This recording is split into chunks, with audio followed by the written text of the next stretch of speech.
Early identification and intervention for developmental disorders are critical to the well-being of children and are the responsibility of pediatric professionals as an integral function of the medical home.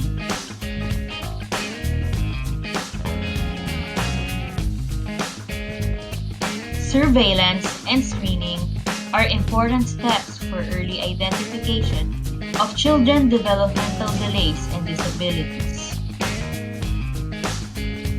What are the different steps in the developmental surveillance? The first part of surveillance is eliciting parents' concerns. Usually, this is done simultaneously by a healthcare provider using a strength-based approach. Before asking any concerns, the provider might ask, what new things the child has able to do, what is he good at, and what new milestones has he reached. Second is take a developmental history. Look for resources you can share with families about developmental milestones and incorporate them into your practice. This way, parents will understand that you're interested in their children. This will also help them recognize their children's milestones and tell their concerns about how the child is developing.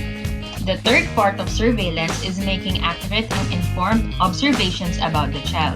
Healthcare providers are trained to observe how a child is communicating, regulating, interacting, and moving. These observations, along with the physical exams, can reveal developmental concerns of the children. The fourth part is identifying strengths, risks, and protective factors. The relationship you develop with families gives you the opportunity to get to know their protective and risk factors. It is important to ask families about their family support, childcare, local community, and religious supports in any significant medical history. Fifth part is documenting and maintaining a record of outcomes of surveillance in any next stops.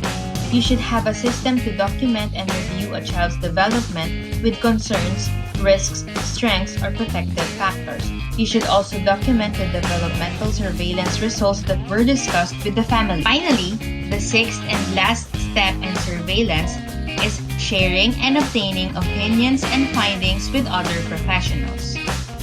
Good communication between the medical home and other care providers is essential to ensure optimum child development.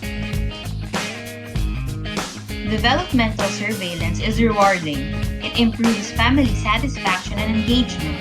Like surveying, it is an important way that we can promote healthy development, prevent delays, and identify children who need intervention as early as possible, all to give children the best chance of reaching their full potential.